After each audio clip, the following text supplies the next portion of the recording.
Hello everyone, this is a video tutorial on how to use Google Calendar, especially for HRD professionals. So basically, Google Calendar is a social scheduling software that is introduced by Google Apps. It's a free application or free software, and what you have to do is to sign up for Gmail or Google account. Another options produced by Google Calendar is that you can clearly have more than one calendar, which would be very helpful for HRD professionals as they will be dealing with many different steps. Let's say, for example, you have a training project and the first stage you will have to do need assessment for it. So you can create your own calendar with the people you would like to share the calendar with, and then when you move to another stage, which is planning or designing or maybe delivering, you can also create another calendar which will do the job as well. Another thing is that Google Calendar also offers a very good option in which you can share your calendar and your event with your guests, with your external participants, and that is simply by typing their email addresses and requesting them to join your events. And the last thing, we would synchronize your calendar with your mobile devices. So you will not only have your calendar on your computers, but also on your mobiles. So let's get started. So from Google page, you would choose application icon, and then you will select calendar, which will directly takes you to the calendar page. And here is our calendar. Here we can see you can choose the way you would like to see your or display your calendar, either in a day form, week, month, for days, or agenda. Let's choose week form. And here we have the different calendars I have created for the purpose of this video. For example, we have AOI School, and this calendar is in orange color. So let's create our own calendar. We click on this small arrow and we choose create a new calendar. Let's name it, for example, ITS department. Okay, you can provide a small, or as you want, you can provide a description of this calendar, and you can also have a location for it. But by clicking this option, make this calendar public, you will be sending your calendar in a Google result search, meaning that if anyone types in Google, for example, ITS department calendar, it will get in the results. So let's say that I would have this calendar for my company with my employees, then I will not really click on this icon. And that's it. I will create my calendar. It takes a couple of seconds, and here we can see it has been added, ITS department. I will choose another color for it by clicking in here, and let's say, for example, we have the light green. Yeah, so we have no event in the light green, and that's obviously because we haven't created any. So if you would like to create, then we have to go in here, create. Then let's give an event. Let's say, for example, technology training session. Okay, so let's say that this event will take place on Wednesday, 30 October, from 4 p.m. to 6, let's say 6 p.m.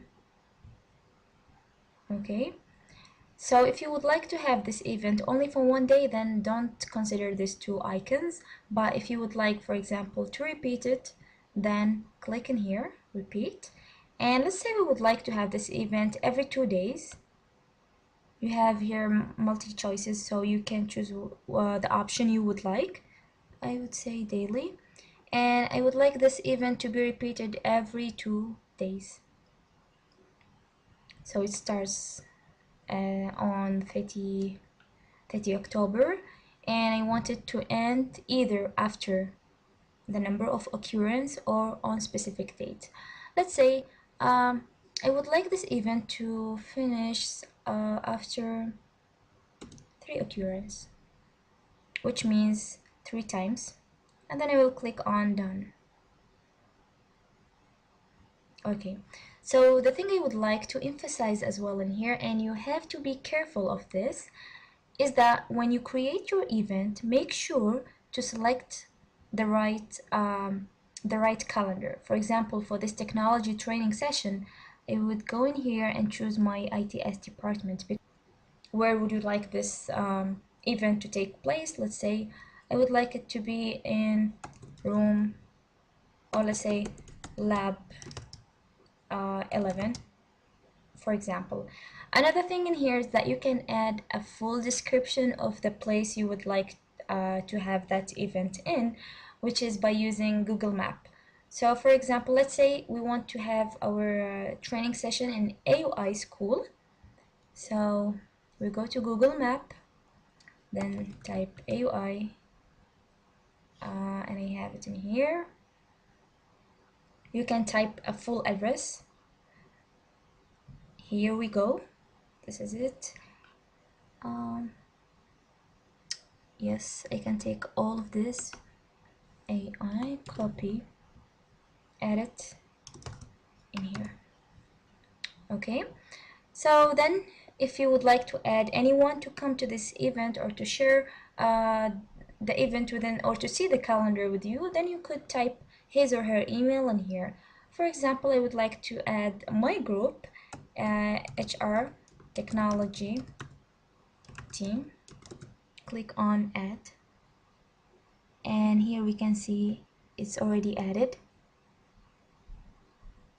Okay, and then if you would like to be reminded, then you choose either by email, so that the calendar will be sending you email like 30 minutes before, every 30 minutes, or every hours, days, or week. Let's say I would like to have it every 5 or 3 hours. Okay, I don't want to have pop outs on my computer, so I will cancel this option. And here for the guests, where we added our guests, you can also allow them or not allow them to do such things. For example, they can modify events, they can add events or delete events. I really don't want my guests to do that, so I will not click on this option. I would like my guests to invite others. It's okay, I have no problem with this. Then we move to the last part in here, which is to make this event either public or private, and I will choose private since I want to share it with my employees or with my team. So after we are done with all of this, then we click on save. Then we click OK. And here we can see ITS department. Here it is. Click on it, and then you see a description about it. Finally, I would talk about do's and don'ts while using Google Calendar. So first, while creating your own event, do not forget to link that event to the right calendar, that is especially if you have more than one calendar. Second, do not click on Make this calendar public option, especially if you would like to share this calendar only with your employees. Third, while inviting your guests, make sure to send requests so that you can know whether or not they will attend this event. And for the do's, set different colors for each calendar, which will be helpful if you have more than one calendar.